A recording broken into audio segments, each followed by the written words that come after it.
Nous sommes à une vingtaine de kilomètres de la capitale Libreville, précisément en Coque. Pas besoin de se rendre en forêt pour produire du miel. Sur ce site, le docteur Steve Ngama, responsable du programme Faune sauvage et développement durable IRAF Sinares, avec ses équipes, a procédé à l'installation de ruches pour produire du miel. Allons-y comprendre comment ce processus a été fait. Bonjour docteur, merci de nous recevoir sur votre site. Bonjour Marie-Pascal, bienvenue. Très mal connue au Gabon, l'apiculture, une branche de l'agriculture qui consiste en l'élevage d'abeilles pour exploiter les produits de la ruche, est une activité qui va au-delà de la production de miel et contribue à la réalisation de nombreux objectifs de développement durable. Dans ce numéro de la Minute de l'Environnement, sécurité oblige, nous allons nous équiper pour nous approcher des ruches pleines d'abeilles car ces insectes peuvent se montrer agressifs. Je me prépare à l'exercice du jour. Muni de mon enfumoir, nous allons faire diversion pour mieux observer les ruches, histoire de calmer les abeilles avec ce nuage de fumée. La fumée a pour fonction de pouvoir brouiller les communications entre elles, puisqu'elles communiquent par messages chimiques. Et donc, en plus, la fumée leur donne une alerte de danger, vu que tous les produits de la ruche sont combustibles. Et donc, la présence de la fumée leur indique la présence aussi potentielle du feu. Et donc, elles vont se réfugier à l'intérieur de la ruche et vont essayer donc de protéger la reine et de sauver le maximum de réserves qu'elles pourront en préparation peut-être à un éventuel départ parce qu'il se pourrait pour elles que ce soit un incendie. Et nous pouvons commencer notre manipulation en ouvrant donc par exemple le couvercle, donc la toiture. On peut se rapprocher de plus près? Bien sûr, vous pouvez vous rapprocher. Alors, est-ce qu'il est possible de voir l'intérieur de la ruche? Bien évidemment, Marie-Pascal. Donc, lorsque nous inspectons la ruche, nous commençons par enfumer pour calmer les abeilles, comme je vous ai indiqué tout à l'heure. Oui. Et lorsqu'elles se sont calmées, et on voit qu'elles se sont calmées lorsqu'elles ne volent pas frénétiquement autour de vous. Ensuite, vous ouvrez lentement le couvercle et vous enfumez à l'intérieur pour davantage les calmer. On ferme un tout petit peu et on les laisse encore se calmer. Et ensuite, maintenant, nous pouvons enlever notre couvercle sereinement. Et donc, à l'intérieur, lorsque nous inspectons, nous regardons à quel niveau donc, la construction ou l'évolution de la colonie se trouve.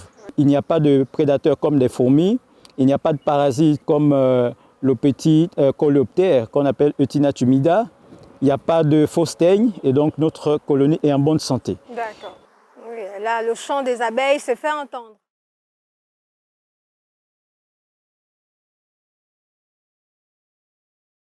Alors, docteur, d'où vous est venue l'idée de vous lancer dans ce projet et à quoi doit-on s'attendre lorsqu'on veut faire de l'apiculture moderne? L'idée m'est venue du fait que l'abeille est en réalité un indicateur de la bonne santé, de la biodiversité et de l'environnement. J'ai aussi été inspiré par le fait que dans notre vie commune, l'un des produits phares de l'abeille, qui est le miel, est très apprécié par les hommes que nous sommes et d'ailleurs qui constitue un produit de haute valeur économique. C'est donc cette ambivalence entre la haute valeur économique et la valeur en biodiversité qui m'a inspiré à pouvoir m'intéresser à cette activité et à en faire la promotion. D'accord. Au Gabon, la pratique de l'apiculture moderne est encore un peu valorisée. Qu'est-ce qui explique cela et ce désintéressement et quels sont les facteurs pour remédier à la situation? Effectivement, au Gabon, cette activité est encore peu pratiquée simplement par manque de technicité et de connaissances. L'apiculture est bien pratiquée ailleurs et bien connue. Malheureusement, dans notre contexte, il y a plusieurs facteurs limitants, notamment j'ai parlé de la formation, mais il y a aussi le manque de matériel, parce que la plupart de matériel qui nous permettrait de pouvoir pratiquer l'apiculture de façon efficace et industrielle, tout ce matériel, nous devons l'importer. Donc les difficultés d'importation Et le manque de matériel et de technicité font justement que voilà, cette activité est très mal connue et très peu pratiquée dans notre pays. Alors sur ce site devant votre champ de Nkok, vous avez combien de ruches et quelle est la capacité de production d'une ruche? Sur notre site ici, nous avons une capacité de 7 ruches, 6 exactement, mais la capacité maximale est de 10. Et la production à ce jour que nous avons est de à peu près 4 à 8 kilos par ruche et par an. Mais cette production est encore en phase initiale parce que nous ne sommes qu'en train de sortir de la phase expérimentale. Comme vous le savez, je suis un chercheur et donc c'est à l'issue de nos travaux de recherche au niveau du programme Faune sauvage et développement durable que nous avons lancé non seulement l'expérimentation en termes de productivité, mais aussi de pratique et de vulgarisation de cette activité. Comme elle peut être pratiquée avec des ressources limitées et des matériaux disponibles localement, l'apiculture est alors une source fiable de revenus pour les communautés locales. Le projet Apiculture moderne pour la sauvegarde de l'environnement à travers la conservation de la biodiversité et le développement des communautés locales vise à favoriser le développement de la filière apicole au Gabon auprès des petits producteurs pour parvenir à garantir la sécurité alimentaire et dans la même lancée, lutter contre le conflit homme-éléphant dans le pays. Les ruches d'abeilles peuvent être un répulsif efficace pour les éléphants de forêt. Justement, en parlant de recherche et en parlant de l'importance des abeilles, comment l'apiculture est un moyen de lutte contre le conflit homme-éléphant et aussi un outil de conservation de la biodiversité? Comment est-ce possible? C'est possible grâce aux caractéristiques et aux particularités de l'abeille. L'abeille est une espèce qui offre plusieurs fonctions, notamment celle de pollinisateur. Et en pollinisant donc la majorité de nos espèces végétales, de nos plantes, elle veille à ce que l'environnement se porte en bonne santé. Mais à côté, l'abeille a la faculté de pouvoir se défendre. Et donc, via son dartre et sa poche à venin qui est capable d'injecter jusqu'à 5 mg d'acide formique qui est son venin et bien évidemment qui peut faire fuir n'importe quel agresseur et même les éléphants. Pourquoi? Mais parce que dans nos travaux de recherche, nous avons démontré que l'éléphant, lorsqu'il essaie d'approcher une zone protégée par les abeilles, ces abeilles sont capables d'atteindre l'éléphant jusqu'au niveau de sa trompe et à le piquer au niveau de sa trompe. Et donc, lorsque un éléphant est piqué au niveau de sa trompe, c'est l'équivalent d'un homme qui serait piqué à l'intérieur de ses narines.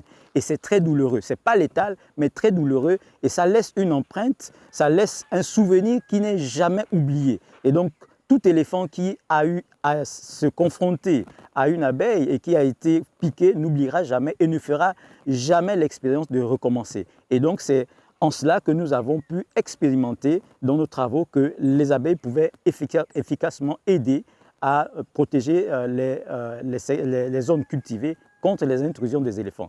Et donc, par exemple, sur des espaces de 2000 m² jusqu'à 1 hectare, nous pouvons utiliser efficacement les ruches. Mais à l'échelle industrielle, ce n'est pas possible. Pourquoi? Parce que là, la capacité de charge sera dépassée.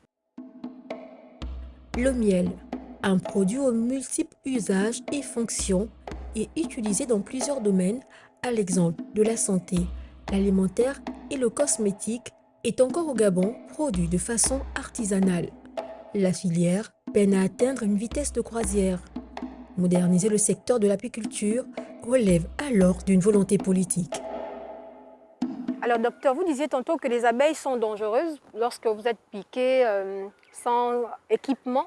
Alors, est-ce qu'il est facile de se lancer dans l'apiculture? Sinon, que faut-il faire?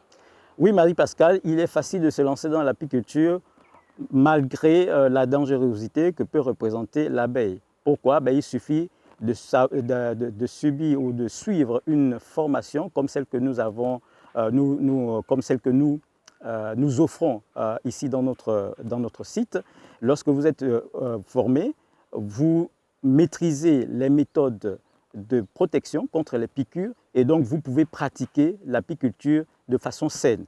Et donc tout le monde peut bien évidemment pratiquer l'apiculture. Il suffit de vaincre un peu cette petite phobie que nous avons tous lorsque une abeille bourdonne autour de soi et bien évidemment apprendre les rudiments en termes de technique, mais aussi avoir les habits qu'il faut, le matériel qu'il faut, notamment les combinaisons que nous avons portées, les enfumoirs, pour pouvoir pratiquer sainement notre activité. Alors, en termes d'équipement, à tout casser, lorsque vous avez besoin d'une combinaison avec tout ce qui va, un kit, plus l'enfumoir, plus la ruche, vous êtes autour de 200 000, mais pas plus de 500 000 en fonction de vos objectifs. Et donc, en termes de coûts, voilà, c'est assez modeste. En termes de temps à investir, c'est aussi très modeste parce que vous n'avez au trop qu'à visiter votre ruche une fois par semaine, sinon même une fois par mois, pour assurer un fonctionnement optimal de votre ruche. Docteur, nous sommes arrivés au terme de cette émission. Un mot de fin pour les Gabonais qui aimeraient se lancer dans l'apiculture moderne. Merci Marie-Pascale. Mon mot de fin serait simplement de rappeler que l'apiculture est une activité très importante, une activité d'avenir, une activité qui est importante aussi bien pour la biodiversité, via le fait qu'elle peut polliniser, que les abeilles issues de la ruche peuvent polliniser les plantes, mais les abeilles peuvent aussi aider à protéger les cultures contre les éléphants, mais aussi pour le développement économique de nos communautés via le fait qu'elles peuvent récolter le miel et tous les autres produits de la ruche que j'ai cités tout à l'heure. Donc l'apiculture moderne est une activité d'avenir. C'est une activité qui nécessite notre intérêt, c'est une activité qui peut amener à résorber la problématique du chômage. C'est une activité qui peut nous amener à être des véritables ambassadeurs pour la protection de la biodiversité. Les initiatives visant au développement de la filière apicole au Gabon se multiplient, surtout auprès des communautés. Le pays, qui dispose d'un capital naturel propice à l'apiculture, dispose notamment de souches d'abeilles sauvages adaptées pour la domestication, un environnement mellifère et une pluviométrie appropriée. L'absence de pollution et d'usage intensif de produits phytosanitaires en milieu rural est également favorable à la production de miel bio, produit très prisé aussi bien au niveau local qu'international. Je vous invite à retrouver le prochain numéro de la Minute de l'Environnement avec Marie-Pascale Mouyissi.